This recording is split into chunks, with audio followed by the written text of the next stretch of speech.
Hello everyone, this is War Doctor coming to you with Operation Grim Tide, FEC's turn 2.1, and we've got a big turn ahead of us. The Korean War event, after doing some math and watching the Tabletop Tactician turn, 1.2 convinced me that if I let this go on any longer without declaring war, I was in real trouble.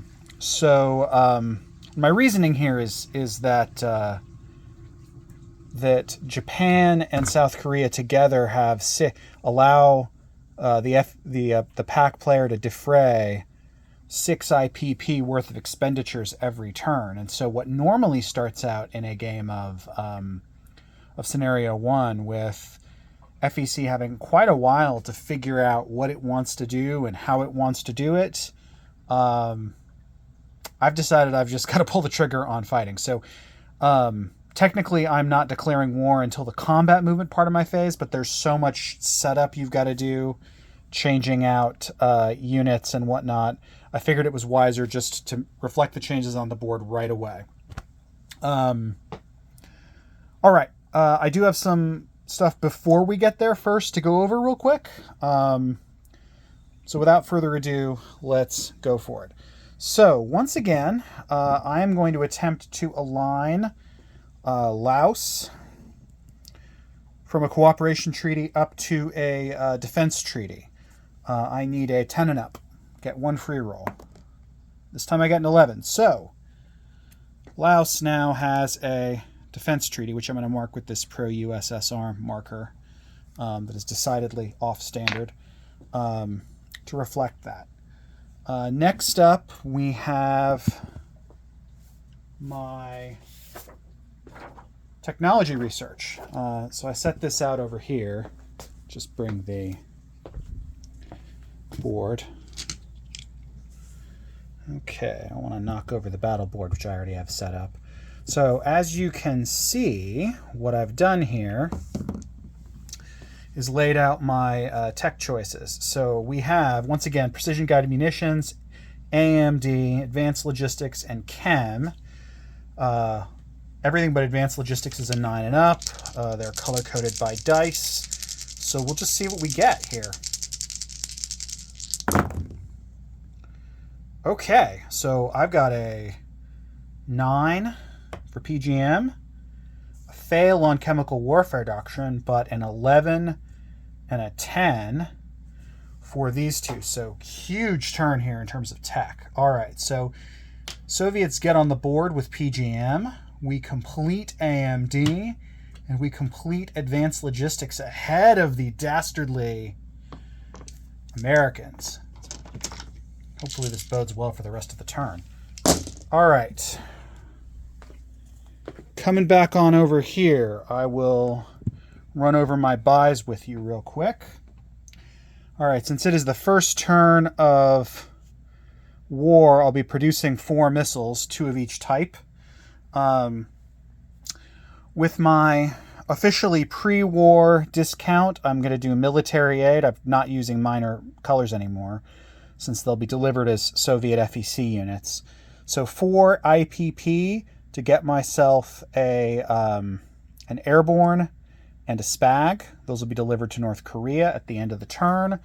For myself, I am purchasing a Marine for 4 and a fighter for 8, leaving me with 0 IPP at the end of this turn. Okay, so now we are going to talk about combat movement. I've got 5 attacks this turn, so I will run through them now. So the first one is down here. In P36, I am moving this nuclear attack sub 1, 2 to join his friend, and they're going to take a shot at these tankers. In P17, off of the Korean and Japanese coast, we're going to have a fairly large naval battle. I'm going to board this when we get to it. I am bringing, let's see, how many was it? One of the diesel electric subs from P9 going 1, 2 into here.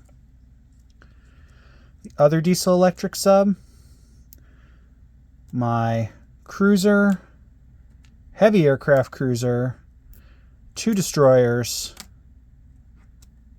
and 2 frigates to bear here.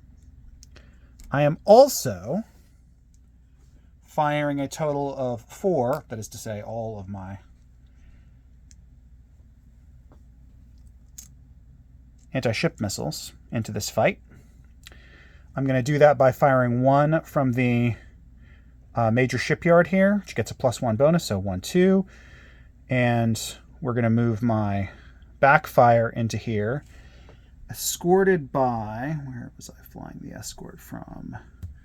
The Southern Kamchatka Air Superiority Fighter. So he'll go 1, 2 into here as an escort. All right.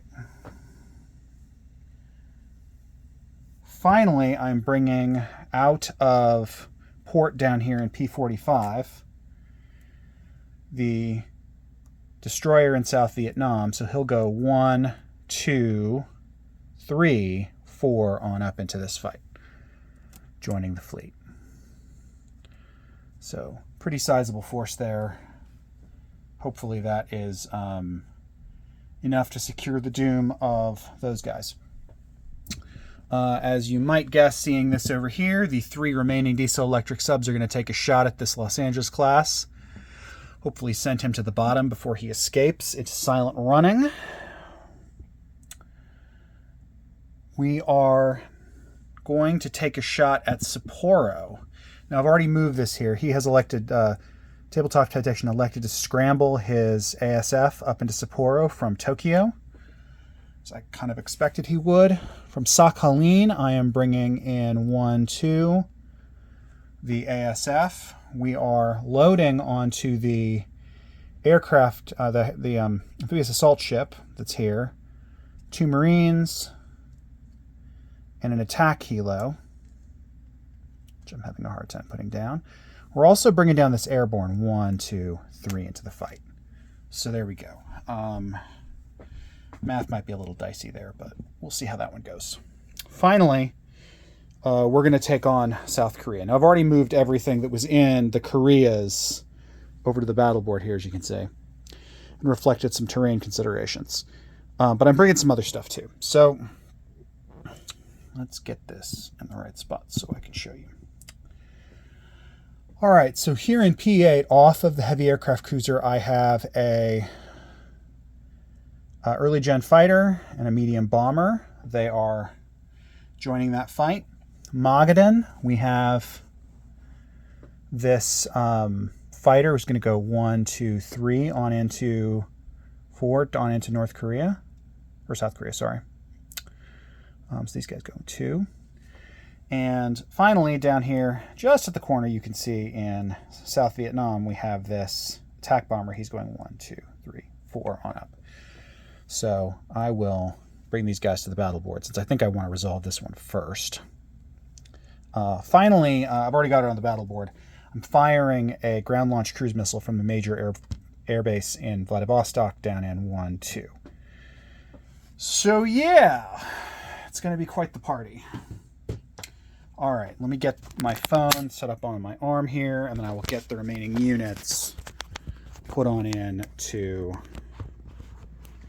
this base in question. So let's see if we get this right here.